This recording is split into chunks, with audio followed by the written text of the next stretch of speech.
Not sure what happened there, I'm sorry. I continue. There is something much too small about a world in which we are isolated from the divine. In a disenchanted world, as it has been called, one that has no place for the sacred. We ourselves loom imaginatively far too large, as if occupying too much of the screen. At the same time, we see ourselves conceptually as diminished, because as soon as we pan out, we see ourselves dwindle to a pointless speck in a barren cosmos. Well, pointless speck of barren cosmos, look at this instead. That we know space and knowledge of space is not a parameter is ludicrous.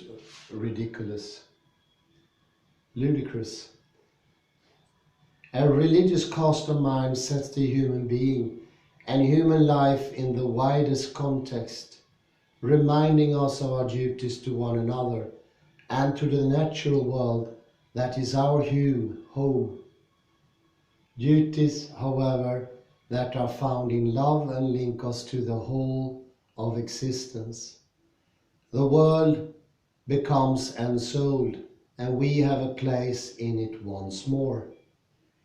Max Scheele called man the ens amans, the being whose defining feature is that it is capable of love. If there were not already enough reason to reject the 18th century image of man the machine, this is another. No machine is capable of love, yet love is creative and curative.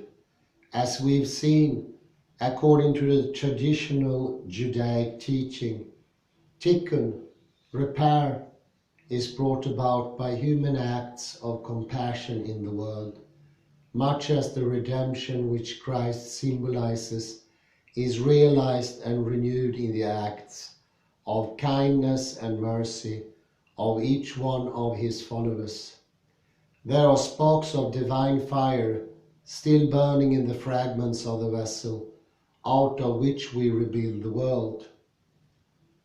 I keep coming back to Blake's amazing line, eternity is in love with the productions of time. And you can be sure of it, what Blake meant was nothing cozy. He was the least cozy of poets, and one of the most insightful that ever lived. This love he speaks of is not merely some tasty, nutritious and comforting olla podrida. It certainly does add flavor and substance to life, and at times is a great comfort, but it is, as it is the nature of love to be, spiritually demanding, capable of shaking you to the core, the mysterium tremendum et fascinans.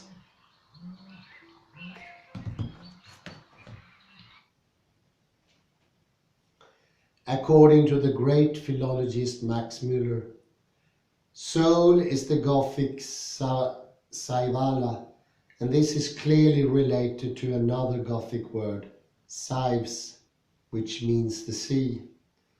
The sea was called Sives from a root of sea or sieve, the Greek sail, to shake. It meant the tossed about water, in contradistinction to stagnant or running water. The soul being called Saivala, we see that it was originally conceived by the Teutonic nations as a sea within. Heaving up and down with every breath, reflecting heaven and earth on the mirror of the deep. Evelyn Underhill pointed out that the mystics all knew, as Richard of St. Victor said, that the fire of love burns. We have not fulfilled our destiny when we have sat down at a safe distance from it, purring like overfed cats. We need what the Czech phenomenological philosopher and human rights activist Jan Patočka called shakenness, so as to be fundamentally open to transcendence, to the radical astonishment of being.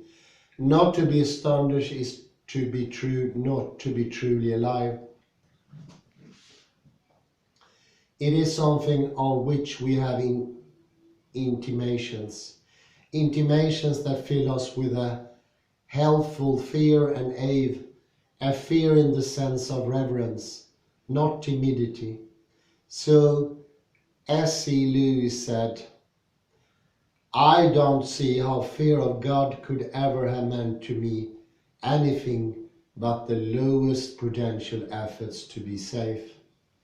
If I had never seen certain ominous ravines and approachable crags, and if nature had never awakened certain longings in me, huge areas of what I can now mean by love of God would never, so far as I can see, have existed.